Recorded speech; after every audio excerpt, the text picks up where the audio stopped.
نبی کی مجلس میں نبی کا امتی بیٹھا ہوا، سونے کی انگوٹھی پہن کر کے بیٹھا ہوا۔ اللہ کے رسول نے کہا کہ سونے کی انگوٹھی تو عورت پہنتی ہے، تو مرد ہو کر کے پہنتا ہے، انگلی قریب کرو۔ اللہ کے رسول نے انگلی سے سونے کی انگوٹھی نکال کر کے پھینک دیا، مجلس ختم ہو گئی۔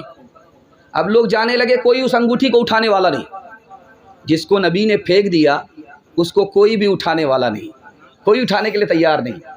ایک عقل مند آدمی کہتا ہے ارے اللہ کے بندے اس انگوٹھی کو اٹھا لو، اپنی بیوی کو دے دینا، اس انگوٹھی کو اٹھا لو، اپنی سالی کو دے دینا، بہن سے زیادہ سالی پر مہربان ہو، اسے دے دینا، لیکن اٹھانے کے لیے تیار نہیں۔ وہ کیا کہتا ہے؟ جس انگوٹھی کو خدا کے رسول نے پھینک دیا اس میں اب میں دوبارہ ہاتھ نہیں لگا سکتا۔ عاشق رسول دکھانے کے لیے جا رہا ہوں۔ تیسری مثال آپ کے سامنے آ رہی ہے، دھیان سے اس کو سنیے گا۔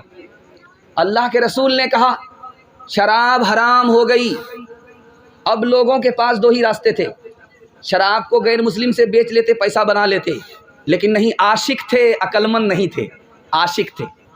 عاشق کو دنیا بے وقوف کہتی ہے، لیکن اس سے بڑا عقل مند کوئی ہوتا نہیں ہے۔ اب دیکھیے نبی کا دیوانہ شراب کو نالیوں میں اس طرح بہانا شروع کیا، ایسا لگا کہ برسات میں پانی بہہ رہا ہے، برسات میں پانی بہہ رہا ہے۔ نبی کی سنت پر عمل کرنے والا۔ تیسری مثال آپ کے سامنے آ رہی، دھیان سے سنیے گا۔ ہم جب اپنے مردے کو دفن کرتے ہیں تو چت نہیں لٹاتے ہیں۔ کیوں؟ چت لٹائیں گے چہرہ قبلے کی طرف نہیں ہوگا۔ ہم کس طرح لٹاتے ہیں؟ کروٹ لٹاتے ہیں، دائیں کروٹ پہ ہم لٹاتے ہیں اسے، تاکہ چہرہ مکمل قبلے کی طرف ہو جائے۔ لیکن ایک کفن چور تھا، قبر کھولتا تھا، کفن کھینچتا تھا۔ اس سے ابن رجب حنبلی نے پوچھا کہ تم نے مردے کو کس حال میں پایا؟ چہرہ قبلے کی طرف تھا کہ نہیں تھا؟ کہا کہ 80% لوگوں کا چہرہ قبلے کی طرف نہیں تھا۔ علامہ اوزائی رحمۃ اللہ علیہ کہتے ہیں کہ جانتے ہو کیوں نہیں تھا؟ زندگی بھر نبی کی سنت سے منہ موڑا، مرنے کے بعد اللہ نے قبلے سے منہ موڑ دیا۔ تعظیم کی ہے جس نے محمد کے نام کی، خالق نے اس پہ آتش دوزخ حرام کی۔ تیرے مقام کا تو خدا ہی کو علم ہے، جنت تو ہے جگہ تیرے ادنا غلام کی۔ اگر ختم تم پر رسالت نہ ہوتی تو سرے پشت مہر نبوت نہ ہوتی۔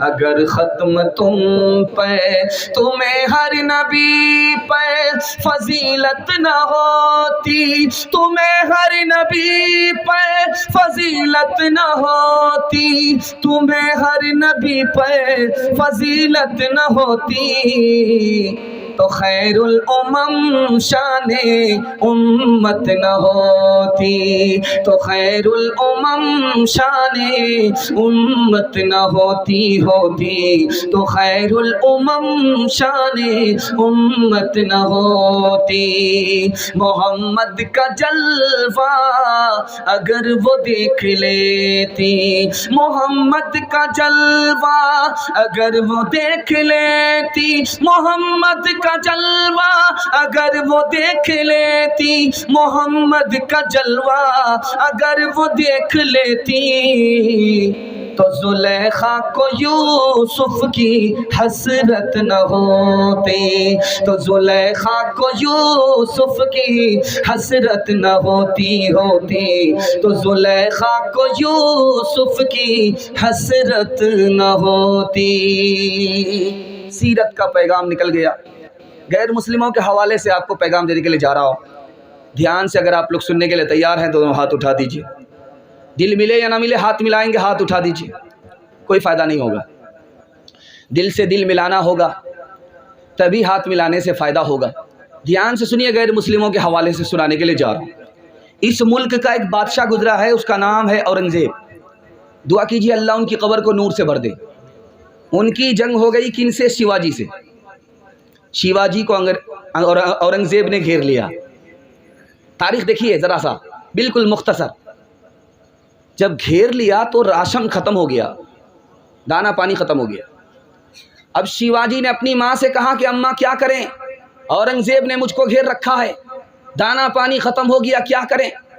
کہا کہ بیٹا مجھ سے کیا مشورہ کرتے ہو، اورنگزیب سے مشورہ کر لو۔ کہا کہ اماں وہ میری خون کا پیاسا ہے، میری جان کا دشمن ہے، اس سے مشورہ کرنے کے لیے کہہ رہی ہو؟ کہا کہ بیٹا وہ مسلمان ہے، تم کو غلط مشورہ نہیں دے گا۔ کھڑا ہو گیا جھنڈا لے کر کے، اورنگزیب سے کہتا میں تم سے کچھ بات کرنا چاہتا ہوں۔ کہا کرو، شوق سے کرو، بولو کیا کہنا چاہتے ہو۔ کہا میرا راشن ختم ہو گیا ہے، میری ماں نے تم سے مشورہ کرنے کے لیے کہا ہے۔ کہا راشن ختم ہو گیا تو اس میں پریشان ہونے کی کیا بات ہے، 10 سال کے لیے جنگ بند کر دو، 10 سال کی مدت میں دانا پانی جمع کر لینا، اس کے بعد جنگ کرنا۔ اب اورنگزیب سے پوچھا 10 سال میں تو بہت طاقتور ہو جائے گا، آپ کے خلاف حملہ کرے گا، حکومت آپ کی چلی جائے گی۔ کہا میرے نبی نے 10 سال کے لیے جنگ بند کیا ہے، میں اپنے نبی کی سنت پر عمل کر رہا ہوں، مجھے یقین ہے کہ کامیابی میرے قدم چومے گی، اس کے قدم نہیں چومے گی۔ دوسری مثال آپ کے سامنے آ رہی ہے، ذرا دھیان سے سنیے گا، جو میں آپ کے سامنے رکھنے کے لیے جا رہا ہوں۔ 1857 کے بعد 1857 کی بغاوت میں 2 لاکھ مسلمانوں کو مارا گیا، 52,000 علماء کو پھانسی دی گئی۔ انگریز سے مسلمانوں کو اتنی نفرت ہو چکی تھی کہ چہرہ دیکھنا گوارا نہیں تھا۔ عدالت میں انگریز ہے، گواہی دینے کی بات آ رہی ہے، زمین کا مسئلہ کھڑا ہوا ہے، یہ ہندو کی زمین ہے یا مسلمان کی زمین ہے، گواہی مسلمان کو دینا ہے، عالم دین کو دینا ہے۔ اس نے شرط لگائی کہ میرا چہرہ انگریز کی طرف نہیں ہوگا، انگریز کے چہرے کی طرف میری پیٹھ ہوگی، اس شرط پر میں گواہی دینے کے لیے تیار ہوں، چونکہ انگریز ملعون کا چہرہ مجھے دیکھنا گوارا نہیں ہے۔ اس نے 52,000 علماء کو پھانسی دی ہے، 2 لاکھ سے زیادہ مسلمانوں کو قتل کیا ہے، 10,000 سے زیادہ مدرسے پر بلڈوزر چلائے ہیں، اور 1861 میں 3 لاکھ سے زیادہ قرآن کے نسخے جلائے۔ اس انگریز کا چہرہ دیکھنا گوارا نہیں۔ انگریز نے منظور کر لیا کہ ٹھیک ہے، آ کر کے گواہی دو، گواہی دینی ہے۔ وہ عالم دین آئے، عدالت میں گواہی دی کہ ہمارے نبی نے فرمایا جو سچ بولتا ہے وہ نجات پاتا ہے، اس کی قوم نجات پاتی ہے، یہ زمین مسلمانوں کی نہیں ہے، یہ زمین غیر مسلموں کی ہے۔ میں گواہی دے رہا ہوں، سچ سچ بتا رہا ہوں۔ اس سچی گواہی کے نتیجے میں 24 خاندان غیر مسلموں کا اسی دن مسلمان ہو گیا۔ تیسری مثال آپ کے سامنے آ رہی ہے، اس کو دھیان سے سنیے گا۔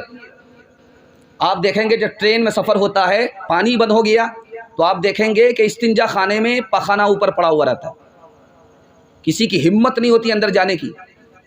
اتفاق سے ٹرین میں سفر ہو رہا ہے ایک عالم کا اور ایک پنڈت کا، دونوں کا سفر ہو رہا ہے۔ دکھانے کے لیے جا رہا ہوں کیسا ہندوستان تھا، ہندوستان میں کیسا بھائی چارہ تھا، دکھانے کے لیے جا رہا ہوں۔ دھیان سے سنیے گا، ٹرین کا پانی بند ہو چکا ہے، لیکن پاخانہ بالکل بھرا پڑا ہوا ہے، کسی کی ہمت نہیں ہوتی اس گندگی میں پیر رکھنے کی۔ پنڈت جی کو پخانہ لگا، جب وہ آئے دروازہ کھولا، الٹے پاؤں واپس آ گئے۔ عالم دین نے محسوس کر لیا کہ لگتا ہے کہ پخانہ صاف نہیں۔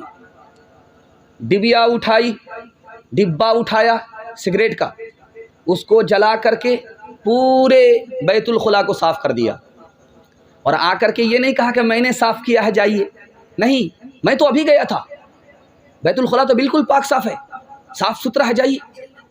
جب وہ حاجت پوری کر کے آیا تو کہنے لگا کہ مولوی صاحب یہ کام آپ ہی نے کیا ہے، کوئی اور نے نہیں کیا ہے۔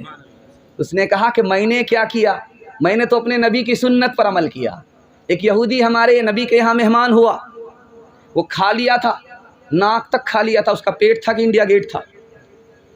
دروازہ جب بند تھا نکل نہیں سکا، بستر ہی پر پخانہ کر دیا۔ اب دروازہ کھلا تو مارے شرم کے بھاگ گیا، تلوار چھوٹ گئی۔ اللہ کے نبی نے کہا وہ میرا مہمان تھا، میں اس کے بستر کو صاف کروں گا، کوئی اور نہیں کرے گا۔ اللہ کے نبی اس یہودی مہمان کا پخانہ صاف کر رہے تھے کہ اسے تلوار یاد آ گئی۔ وہ جب واپس آیا تلوار لینے کے لیے تو دیکھا کہ نبی ہمارے میرا پخانہ صاف کر رہے ہیں، تو کہا کہ یا رسول اللہ وہ تو بستر کی گندگی ہے، اس کو آپ دھو رہے ہیں، دل کی گندگی کو صاف کر دیجئے، میں کلمہ پڑھ کر مسلمان ہوتا ہوں۔